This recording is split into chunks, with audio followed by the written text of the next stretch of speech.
Então, pessoal, bom dia. Hoje, já gravando a nossa aula de gramática, vamos retomar regência, certo? Faltam aí uns últimos casos especiais antes de resolvermos exercícios. Então, eu peço que você me acompanhe ali no livro, compartilhando aí a tela com vocês.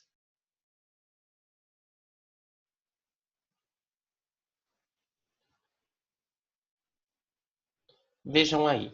Nós já havíamos visto o conceito de regência, né? Que é o comando de um verbo ou de um nome. Vejam aí o conceito que vem no livro de vocês. É relação de interdependência e complementação sintático-semântica que, na constituição dos enunciados, estabelece entre um termo principal, que nós vamos chamar de termo regente, e um outro que lhe serve de complemento, termo regido. Olhem aí os dois exemplos básicos que o livro trouxe. A prefeitura anunciou a contratação de novos médicos. Vejam que aí nós temos dois fenômenos de regência. Primeiro, uma regência verbal a partir do verbo anunciou. Anunciou funciona como termo regente, né? Então, anunciou o quê? A contratação de novos médicos. O verbo anunciar exige um complemento sem preposição. E logo abaixo você tem um desdobramento a partir da mesma sentença. O segundo caso de regência presente aí. A prefeitura anunciou a contratação. Contratação é contratação de alguém ou de algo. Então, o nome contratação pede um complemento diante dele com a preposição de. Aí já é uma regência nominal. O termo regente é agora contratação. E logo à frente de novos médicos, o termo regido. Observem que na primeira análise estávamos centrados no verbo, já na segunda, centrados no nome, contratação. Durante a aula também, nós fomos conversando sobre alguns casos especiais, como os dos verbos assistir, ir e chegar, obedecer e desobedecer, pagar e perdoar, preferir e visar. Esses verbos são casos especiais e também são casos que geram uma dúvida maior ou que aparecem mais em provas, por isso, por isso são trabalhados aqui no livro. Tem uma segunda leva de análise de casos de regência verbal, que eu vou começar com você agora. Então, nós já vimos esse grupo 1 na primeira metade do capítulo, e agora seguimos para o grupo 2. No grupo 2, continuamos com alguns verbos do grupo anterior, porém com um novo significado agora e outra regência. Casos de agradar, assistir e visar. Então, me acompanhe aí. Eu já havia provavelmente te indicado isso. O verbo agradar, ele pode assumir um outro significado, o de acariciar. Quando o verbo assume esse significado, ele não aceita a preposição diante dele. Então, veja aí comigo. Quando ele tem o sentido de contentar, ele recebe a preposição a logo à frente. No sentido de acariciar, não. Veja os exemplos. A mulher agradava o filhinho que chorava muito. Vejam que aqui é agradava o filhinho e não ao filhinho. Então, o verbo agradar, quando significa acariciar, não aceita a preposição. Já nos exemplos abaixo, é o significado que havíamos visto na aula anterior. A decisão do IBAMA agradou aos ambientalistas. Então, aqui, o agradar no sentido de contentar exige essa preposição a logo à frente. Ele é muito exigente. Meu trabalho nunca lhe agrada. Meu trabalho nunca agrada a ele, certo? Então, meu trabalho nunca lhe agrada. Ali, aquele lhe representa um objeto indireto, com a preposição a, neste caso. Seguindo ainda comigo, ele sintetiza essa regra do verbo agradar, agora colocando os dois significados para você. Então, agradar no sentido de acariciar é transitivo direto, não aceita preposição diante do verbo. No sentido de contentar, satisfazer, é verbo transitivo indireto, exigindo a preposição a. Ainda temos esse complemento teórico, que eu considero que vale a pena fazermos a leitura juntos. Verbos agradar e desagradar como transitivos diretos, igual a contentar, certo? Vimos na primeira parte dessa unidade que o verbo agradar, no sentido de contentar, satisfazer, e seu antônimo desagradar, ocorrem também como transitivos diretos na língua culta, principalmente na modalidade menos formal. Compare estes exemplos. O reajuste salarial não agradou aos funcionários. É exatamente como prescreve a gramática. O reajuste salarial não agradou os funcionários. Dessa forma, aparece tanto na língua culta quanto na língua coloquial. O que o livro está tentando nos avisar é que o agradar no sentido de contentar é aceitável, segundo a gramática, sem a preposição diante do verbo. Não recomendo que você escreva assim, mas é aceitável. Tudo bem? Caso vocês tenham perguntas, dúvidas, me interrompam por aí. O verbo aspirar. O verbo aspirar também tem diferentes regências de acordo com o sentido estabelecido com o contexto de uso. Na primeira etapa, vejam aspirar como respirar, sugar. No alto da serra, aspira-se um ar muito limpo. No túnel, exaustores aspiram a fumaça dos carros. Vejam que nesta primeira etapa, com o sentido de respirar e sugar, o verbo aspirar é verbo transitivo direto. Pede por complemento, mas sem preposição. Agora veja o caso na sequência. O jovem executivo aspirava ao cargo de diretor. Apareceu a preposição a. Todos sempre aspiramos à felicidade e à paz. Aqui é aspirar no sentido de almejar, ter como meta, como objetivo, pretender. Neste caso, o verbo aspirar pede a preposição a diante dele. Então, vamos diferenciar aí? Verbo aspirar, no sentido de respirar, sugar, sem a preposição. No sentido de ter como meta, almejar, com a preposição logo à frente.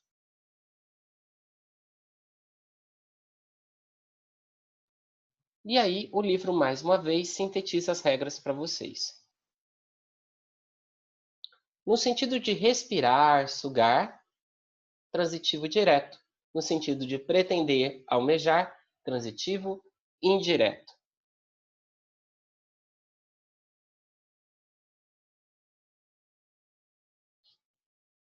E aqui aquele lembrete que vai aparecendo aí a cada regra. Verbo aspirar, no sentido de pretender, não permite o lhe e o lhes. Então, veja assim comigo. Os pronomes oblíquos lhe e lhes funcionam como objeto indireto, certo? Porém, o verbo aspirar, no sentido de pretender, exigindo ali o objeto indireto com a preposição a, não aceita esses pronomes como complemento. Alguns verbos não aceitam essa substituição pelo pronome lhe e lhes. Não sei se vocês já pesquisaram ou até mesmo observaram isso na prática. Então vejam lá. O verbo aspirar, como antecedente com muitos outros verbos transitivos indiretos, não admite o pronome lhe, lhes como objeto. Assim, quando for o caso, essas formas devem ser substituídas por a ele, a ela, a eles, a elas. Veja este exemplo. O diploma universitário é importante para seu futuro, por isso você deve aspirar a ele. Então você não escreverá aspirar-lhe, certo? Porque o verbo aspirar, aí com esse sentido de pretender, não aceita o pronome oblíquo lhe. Feito?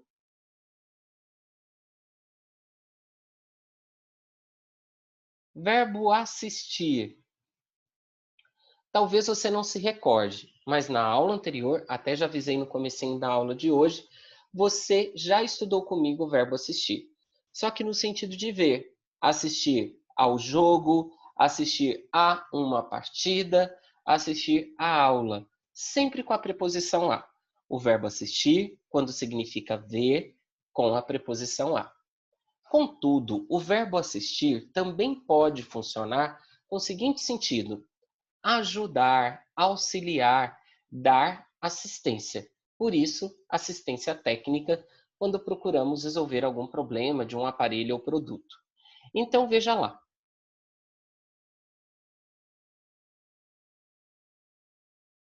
A sociedade não assiste adequadamente os jovens infratores.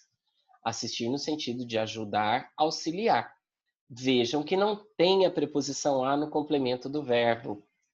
Nas touradas, assiste-se a um espetáculo brutal. Aqui é no sentido de ver, presenciar. Surgiu a preposição a. E tem um último sentido aqui, que às vezes muitos de nós não estamos habituados. O direito à justiça assiste a todo cidadão. Caber, pertencer. Então, o verbo assistir, em especial no direito, surge com essa ideia de caber, pertencer. Assiste ao consumidor o direito de troca. Vejam, certo?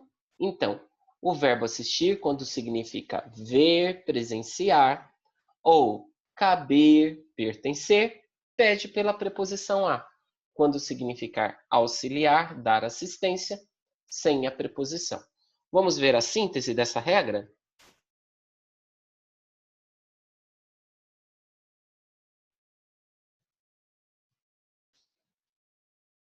Vejam aí que na tabela nós temos os 3 significados, certo? Vendo que somente no primeiro o verbo assistir é transitivo direto. Então, no sentido de auxiliar, dar assistência. Já nos seguintes, ver, presenciar, caber, pertencer, transitivo indireto, pedindo a preposição a. Feito? E mais uma vez, temos que pensar sobre o uso de lhe e lês junto ao verbo. Veja o que acontece. O verbo assistir, no sentido de ver, presenciar, não admite ler como objeto, nem lês. Essas formas devem, por isso, ser substituídas por a ele e a ela. A apresentação da banda inglesa foi um sucesso. Milhares de fãs assistiram a ela. Então, não escreveremos assistiram-lhe. Fique esperto. Letra B. No sentido de caber, pertencer, assistir admite as formas lhe e lhes como objeto. Então, caro senhor, o direito de questionar as regras do concurso não lhe assiste, ou seja, não lhe cabe, não lhe pertence. O verbo informar. Parece que temos uma participação aqui no chat. Tentando abri-lo, tá?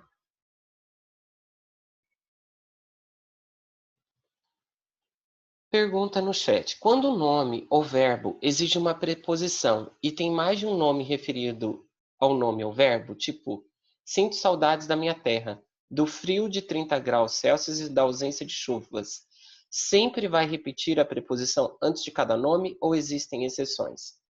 Arthur, excelente pergunta. Isso que você questionou agora é referente a paralelismo. Nesse caso, paralelismo sintático, manutenção de um padrão sintático na estrutura do seu texto. Observe que você tem duas opções. Pessoal, caso vocês queiram acompanhar melhor a explicação dessa resposta, olhem a pergunta do Arthur no chat, por favor. Então, o que acontece? Opção 1. Exatamente como o Arthur escreveu ali no exemplo dele. Eu coloco o verbo ou o nome, né, o termo regente, e repito a preposição antes de cada termo regido. Sem problemas, Arthur. Dessa maneira como você fez. A outra opção é transformar isso numa enumeração após os 2 pontos. E como é exatamente a mesma preposição antes de cada complemento, eu coloco a preposição antes dos 2 pontos, certo? E logo depois eu vou inserindo cada um dos elementos da minha enumeração. Contudo, observe que no exemplo que você me deu, 2 são femininos, então eu tenho da minha terra e da ausência, e um é masculino, do frio de 30 graus.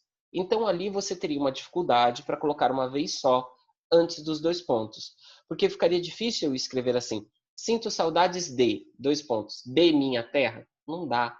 Eu preciso do artigo nesses casos. Então, em especial neste exemplo que você me deu, a minha recomendação é repetir a preposição. Arthur, respondido, dúvida resolvida. Então tá ótimo. E lembrando que essa questão de paralelismo quanto à estrutura sintática, dentro do texto de vocês, lá na redação, é importante, tá?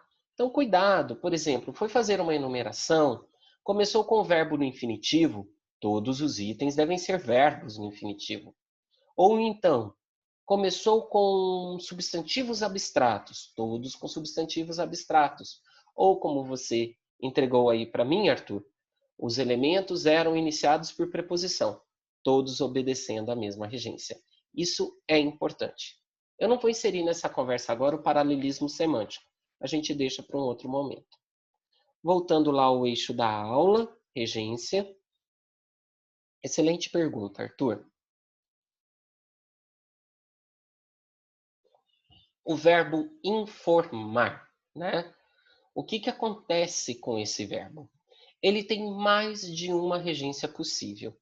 E é importante que você fique atento, porque, em especial em questões objetivas, que você vai julgar simplesmente se está correta ou não aquela estrutura, você precisa saber que há mais de uma estrutura possível.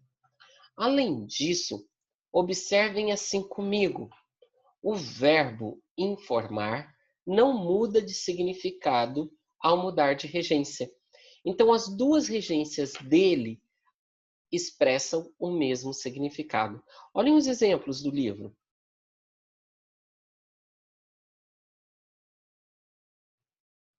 A escola. Deixa eu ver se eu consigo ampliar aqui um pouquinho. Consegui. Só um momento. Me organizar aqui na tela. A escola informou aos pais o cancelamento das aulas da próxima semana. Neste caso, eu informo algo a alguém. Então, eu tenho um objeto indireto, aos pais, e um objeto direto, o cancelamento das aulas na próxima semana. Então, a primeira possibilidade de regência do verbo informar é: informo algo a alguém. A escola informou aos pais que as aulas da próxima semana seriam canceladas. Vejam que no segundo caso, o objeto direto é uma oração. Oração subordinada, substantiva, objetiva direta, como já estudamos. E continua sendo um objeto direto, certo? Agora vejam outra possibilidade de regência do verbo informar. Essa aqui é menos comum. Enormes placas informam os motoristas das obras de manutenção na rodovia. Agora, o que nós temos? Eu informo alguém de algo. Eu informei os alunos da situação. Eu informei os alunos da prova. Então, eu informo alguém de algo. A gerente vai informar os estagiários de que, no próximo mês, eles serão contratados. De novo aqui surgiu uma oração, só que agora a oração representa o objeto indireto. Veja lá a preposição de iniciando a oração. Então, o importante é que você se dê conta disso, de que o verbo informar aceita as duas estruturas. Informo algo a alguém, informo alguém de algo. As duas estruturas são previstas. E esses objetos podem sim ser substituídos por orações subordinadas. O último exemplo aí desse trecho. Alguns alunos garantem que o professor não os informou da mudança na data da prova.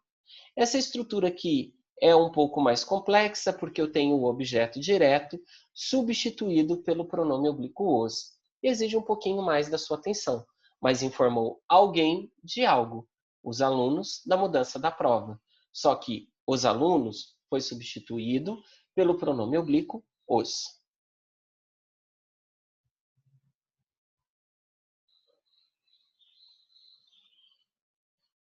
E aqui vem a explicação.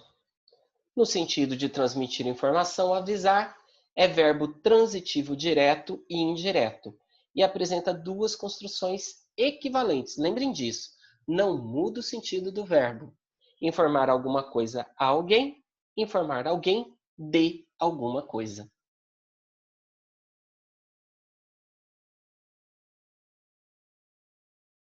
Cuidado para não informar a alguém de alguma coisa e inserir dois objetos indiretos diante do verbo. Informar alguém sobre alguma coisa. Na construção B do quadro da página anterior, quando o objeto indireto não é representado por uma oração, a preposição de pode ser substituída por sobre. Muita gente fala assim, é mais comum. Assim, por exemplo, enormes placas informavam os motoristas sobre as obras de manutenção na rodovia. Essa estrutura também é prevista. Sai a preposição de e entra a preposição sobre. Outros verbos de mesmas regências que informar. Vejam lá: avisar, prevenir, notificar, cientificar. Certo? Esses verbos têm a mesma regência do informar. E agora vamos ao verbo proceder.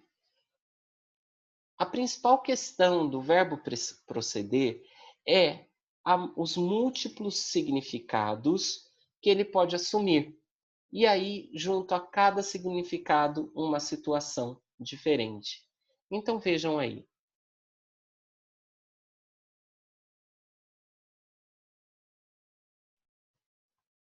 Os fiscais procederam ao recolhimento das provas. Por favor, pode proceder à leitura do documento? Nesse caso, pessoal, proceder é fazer e realizar, e pede a preposição a diante do verbo. Se o trem procedesse do interior, haveria um acidente. A maioria dos imigrantes procediam de países europeus. Proceder no sentido de vir, né? E vejam que logo à frente há uma preposição de, do interior, de países europeus. Esse proceder aí indicando origem, de onde vem.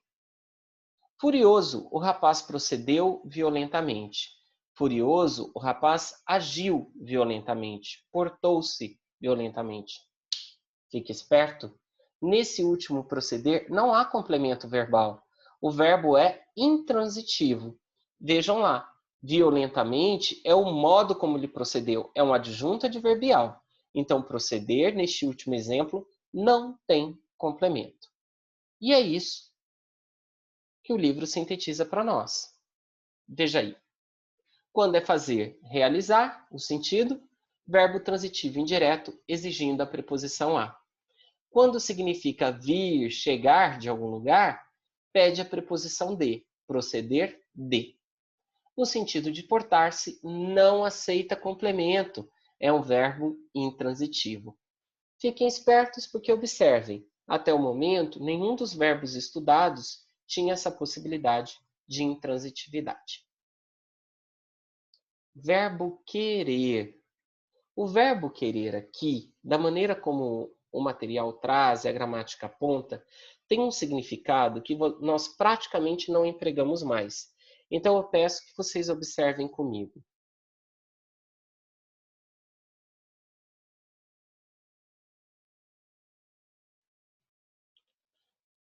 Exemplos. Todos queremos um mundo mais justo. Quero alegria, muita gente feliz. Quero que a justiça reine em meu país. Aqui é o querer no sentido de desejar, né? E observem, transitivo direto, não pede preposição alguma. Agora, querer pode significar ter afeto, amar. É nesse sentido que quase não utilizamos mais. Ele quer a netinha tanto quanto quer os filhos. É no sentido do querer bem, ter afeto por, amar. Ela se preocupa com as irmãs, porque eles quer muito, certo? Aqui vejam que a preposição a não apareceu, pois o complemento foi substituído pelo pronome oblíquo lhes.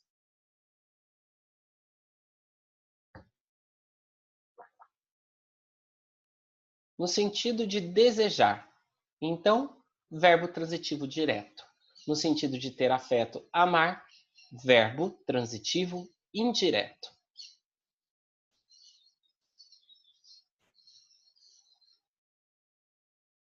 Visar. O verbo visar, nós já demos uma olhadinha nele em aula anterior. Aqui ele aparece com outras possibilidades de significado. Então, primeiro significado, visar no sentido de mirar, dirigir a pontaria. Ao atirar a flecha, vise o centro do alvo. Não tem preposição. Agora, visar no sentido de por visto, assinar. O comprador leu o contrato e visou todas as páginas. Não tem preposição. Precisamos de mais projetos sociais que visem ao fim da miséria. Aqui é no sentido de objetivar, ter como meta. Preposição a.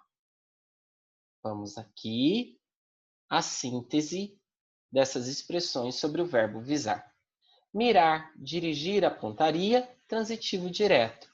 Por visto, assinar, também transitivo indireto. Ou direto. Opa! E, como já havíamos visto na aula anterior, objetivar, ter como meta, transitivo indireto. Mais um verbo aqui que não admite lê e lês, certo? No sentido de objetivar, ter como meta, visar não admite como objeto as formas lê e lês, que devem ser substituídas por a ele, a ela. Vamos ao exemplo? O título de campeão rende uma fortuna ao time vencedor. Por isso, todos os clubes visam a ele persistentemente, e não visem-lhe. Feito? Este era o último dos verbos aqui previsto pelo livro, tá? Hugo, e outros verbos? Sempre lembrando, pessoal, regência não tem regra geral, nós precisamos pensar caso a caso, verbo a verbo, nome por nome. Alguns têm regências coincidentes, é lógico, né? Mas eu não tenho uma regra geral para te apresentar uma sequência de regras por grupos, certo? Então, é vivência, resolução de exercício, escrita e leitura para dominar a regência numa determinada língua. Não somente na língua portuguesa, em toda e qualquer língua. Aí, senhores, o que acontece? Eu já havia pedido para que começassem os exercícios do livro, do caderno de exercícios, né? Então, antes de começarmos o capítulo de crase, que é um caso muito especial, associado à regência, vamos fazer os exercícios do caderno de atividades. Estou abrindo aqui o outro livro, só um momento.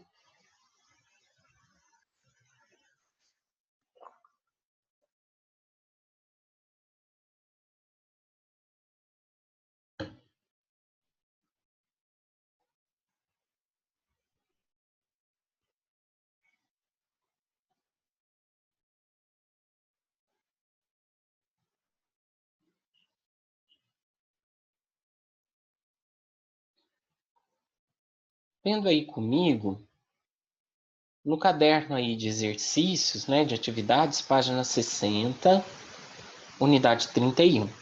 Vamos fazer aí o exercício número 1. Considere este enunciado. Escreva um texto posicionando-se favorável ou desfavoravelmente aos alimentos transgênicos. E escreva-o substituindo favorável por a favor e desfavoravelmente por contra, e fazendo as alterações exigidas pela regência nominal da variedade padrão do idioma. Então, eu terei que trocar favorável por a favor e contra e desfavoravelmente por contra. Como ficaria essa estrutura? Quem me ajuda? Favorável pede preposição, que é a preposição a, e desfavoravelmente também. A favor e contra pedem qual preposição?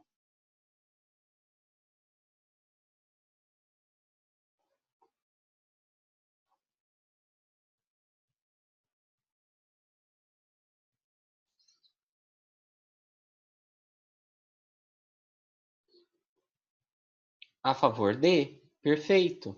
E contra?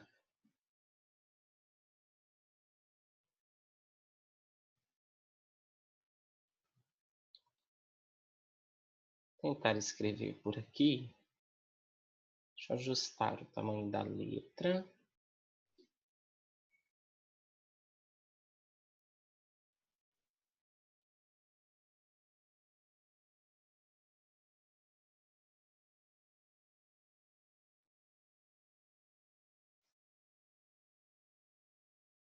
Vejam aí qual que é o problema. E nós vamos ter que encontrar uma solução, certo, Arthur?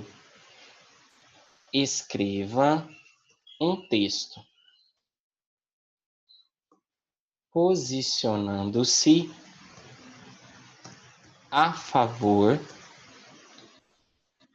ou contra. Eu não posso colocar preposição de depois de contra. Contra de. Como é que eu faço? Como é que eu farei para corresponder à regência de a favor e contra ao mesmo tempo? Que aqui, ó, eu poderia colocar assim, a favor dos alimentos transgênicos.